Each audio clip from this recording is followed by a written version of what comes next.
Hello, Professor. My name is Marim Chaktopor, and I will be doing a presentation on an extremely important subject, which is poverty. By definition, poverty is a state or condition in which a person or community lacks financial resources and essentials for a minimum standard of living. The points that will be covered are the causes of poverty, why things need to change, and what can we do.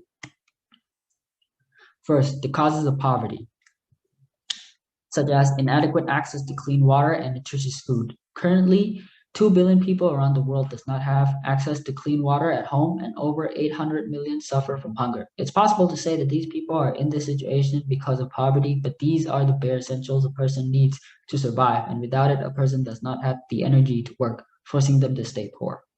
Conflict.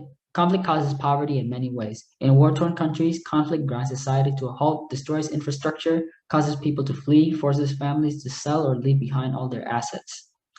Inequality. Inequalities can be obvious, like gender inequality and racism, or it can be subtle. For example, the voices of certain people or group might not be heard in a community meeting.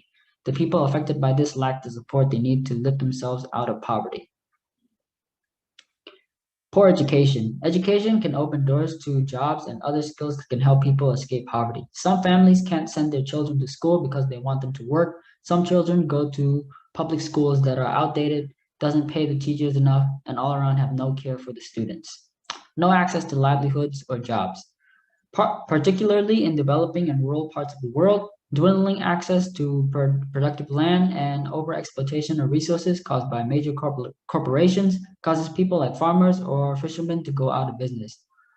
Also, there aren't many programs to help the homeless or ex-prisoners get back on their feet. Most places don't hire homeless people or people with criminal records, so they never get a chance to work.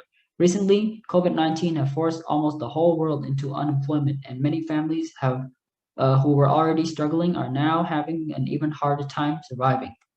This chart shows the unemployment claims in the first 5 months of 2020. As you can see, there's a huge spike during April. Second, why things need to change. Things need to change because poverty causes shorter life expectancy. The death rate of the poverty-stricken between the ages of 25 and 64 is approximately 3 times higher than the upper class within the same age range. Research in America shows that the top 5% of the income distribution can expect to live 9 years longer than those in the bottom 10%. Effects on society.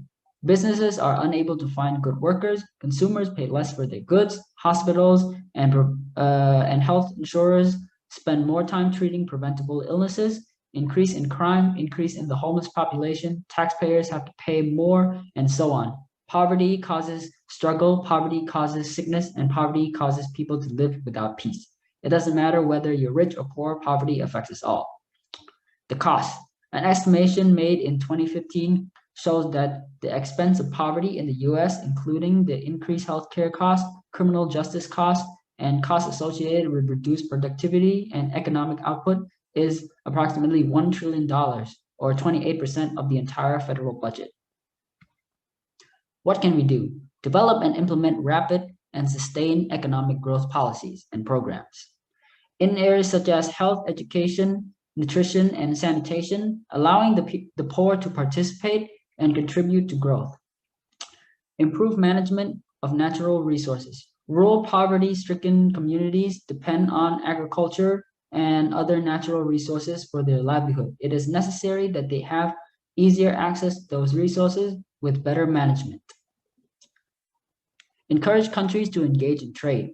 Some poor countries such as Indonesia and Brazil have traded their way out of poverty. Create and improve access to jobs with equal job opportunities for people of any class and gender. Provide access to basic social services such as healthcare, education, food, sanitation, shelter, and clean water. Final thoughts. As a summary, poverty is caused by many factors that affect both the rich and poor, and it is up to the people who are more well off to help the people in need. Poverty is a sickness that causes corruption and weakness to society. Those who are lucky enough to not be affected by it should help those in need. As the saying goes, sharing is caring. Thank you for listening, and please ask me any questions.